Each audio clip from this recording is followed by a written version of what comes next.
മകളെ, ജെറുസലേം വചനകൂടാരത്തിൽ നിന്നും 3 മിനിറ്റ് പ്രാർത്ഥനയ്ക്കായി ഇതാ ലോകത്തിൻ്റെ വിവിധങ്ങളായ ഭാഗങ്ങളിലിരുന്ന് നമ്മൾ ഒരുമിച്ച് ചേരുകയാണ്. പരിശുദ്ധമ്മയുടെ ജനന തിരുനാൾ ഒരുക്കമായിട്ടുള്ള കോടി അർച്ചനയിലെ യാഗപുഷ്പങ്ങളാണ് നമ്മൾ ഓരോരുത്തരും. അനേകായിരങ്ങൾ ഒരുമിച്ച് ചേർന്ന് പ്രാർത്ഥിക്കുമ്പോൾ മാതാവിൻ്റെ കൃപ, അനുഗ്രഹം, അഭിഷേകം നമ്മളിൽ വന്ന് നിറയും. മകളെ, നീ വിജയിക്കാൻ ആഗ്രഹിക്കുന്നുവെങ്കിൽ മാതാവ് നിനക്കായി വഴിയൊരുക്കും. വചനത്തിലൂടെ നിന്നെ മാറ്റിമറിക്കും. ദുഷ്ടാരൂപികൾക്ക് നിന്നെ വിട്ടുകൊടുക്കുകയില്ല. തടസ്സങ്ങൾ അവിടുന്ന് മാറ്റിത്തരും മാതാവിൻ്റെ സാന്നിധ്യത്തിൽ. ഇതാ വചനം തരുന്നു. അപ്പസ്തോല പ്രവർത്തനം 1-ാം അധ്യായം 14-ാം വാക്യം. ഇവർ ഏക മനസ്സോടെ യേശുവിൻ്റെ അമ്മയായ മറിയത്തോടും മറ്റു സ്ത്രീകളോടും അവൻ്റെ സഹോദരോടുമൊപ്പം പ്രാർത്ഥനയിൽ മുഴുകിയിരുന്നു.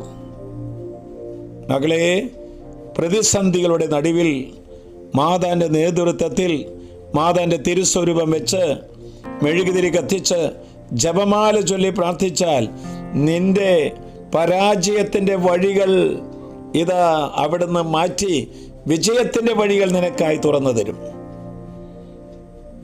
മാതാവിൻ്റെ മർക്കോസിൻ്റെ ഭവനത്തിലെ മാളികമുറിയുടെ മുകളിലത്തെ നിലയിലാണ് അമ്മയോടും മറ്റു ശിഷ്യന്മാരോടും ചേർന്ന് പ്രാർത്ഥനയിൽ മുഴുകിയിരുന്നത്. ശ്രദ്ധിക്കണേ, ചെതറിപ്പോകാനിടയുള്ള ശിഷ്യന്മാരെ കൂട്ടിച്ചേർത്ത സ്ഥലമാണ് മർക്കോസിൻ്റെ ഭവനം. ജീവിതത്തിലെ പ്രതിസന്ധിയുടെ നടുവിൽ പ്രാർത്ഥിക്കുന്ന മക്കൾ ഒരുമിച്ച് ചേരുന്നതിൻ്റെ പേരാണ് മർക്കോസിൻ്റെ ഭവനം. പേടിച്ച് വിരണ്ട് പീലാത്തോസിൻ്റെയും മറ്റു നാടുവാഴികളെയും പേടിച്ച് വിരണ്ടിരുന്ന മക്കൾക്ക് ഭയപ്പാടുകൾ എടുത്തുമാറ്റി സ്വാതന്ത്ര്യത്തോടെ ജീവിക്കുവാൻ വരം കൊടുക്കുന്ന സ്ഥലമാണ് മർക്കോസിൻ്റെ ഭവനം. അവിടെയാണ് ദൈവത്തിൻ്റെ പരിശുദ്ധാത്മാവ് വരുന്നത്. മകളെ, നമ്മുടെ കുടുംബങ്ങൾ ചെതറിപ്പോകാനിടയായാൽ, നമ്മുടെ മക്കളൊക്കെ വിഷമത്തിലാകുമ്പോൾ അമ്മ നമ്മുടെ വീട്ടിൽ വന്നാൽ നമ്മുടെ സമ്പത്തിൻ്റെ പേരിലുള്ള ചെതറിപ്പോക്കൽ അവസാനിക്കും. ദാമ്പത്തിക ബന്ധങ്ങളുടെ എല്ലാ തടസ്സങ്ങളും മാറ്റിത്തരും. കടക്കണികളിൽ നിന്ന് മാതാവ് വിടുതൽ തരും. സമ്പത്ത് വിഭജനത്തിൻ്റെ പേരിൽ സ്വത്ത് തർക്കങ്ങൾ ഉണ്ടായിട്ടുണ്ടെങ്കിൽ മാതാവ് അത് ക്രമീകരിച്ചു തരും. സൗന്ദര്യത്തിൻ്റെ പേരിലുള്ള എല്ലാ തർക്കങ്ങളും മാതാവ് മാറ്റിത്തരും. മക്കളില്ലാത്തതിൻ്റെ പേരിലുള്ള വേദനകൾ അവിടുന്ന് മാറ്റിത്തരും. വീടില്ലാത്തതിൻ്റെ വേദനകൾ മാതാവ് മാറ്റിത്തരും. മാതാവ് എന്താണ് കൂട്ടിച്ചേർക്കുന്നത്?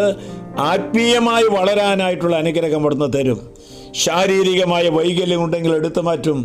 അതാണ് പറയുന്നത്, പരിശുദ്ധാത്മ വരുമ്പോൾ നീ ശക്തി പ്രാപിക്കും. വീണ്ടും നിന്റെ കുടുംബ ശക്തി പ്രാപിക്കും. ദാമ്പത്തിക ജീവിതം ശക്തി പ്രാപിക്കും. ആത്മീയമായ വളർച്ചകൾ ഉണ്ടാകും. എല്ലാം ശിഷ്യത്വത്തിൻ്റെ പൂർണ്ണതയിലേക്ക് നയിക്കും. അമ്മയോടൊപ്പം പ്രാർത്ഥിക്കണം. ഏക മനസ്സോടെ പ്രാർത്ഥിക്കണം. പരിശുദ്ധാത്മ നിറയാൻ പ്രാർത്ഥിക്കണം. അതാണ് മർക്കോസിൻ്റെ ഭവനം നമുക്ക് തരുന്ന സന്ദേശം. ആശ്വാസപ്രദമായ രാത്രി, പ്രതീക്ഷാ നിർഭരമായ പ്രഭാതം, സൽപ്രവർത്തികൾ നിറഞ്ഞ ദിവസം നൽകി അവിടുന്ന് ഞങ്ങളെല്ലാവരെയും അനുഗ്രഹിക്കണമേ. ഇതാ മാതാവും ശിഷ്യന്മാരും എല്ലാവരും നിന്റെ ഭവനത്തിൻ്റെ വാതിൽക്ക് വന്ന് നിൽക്കുന്നു. നമ്മുടെ കർത്താവ് ഈശോ മിശിഹായുടെ കൃപയും പിതാവായ ദൈവത്തിൻ്റെ സ്നേഹവും പരിശുദ്ധാത്മാവിന്റെ സഹവാസവും നാം എല്ലാവരോടും കൂടി ഉണ്ടായിരിക്കട്ടെ, ഇപ്പോഴും എപ്പോഴും എന്നേക്കും. ആമേൻ.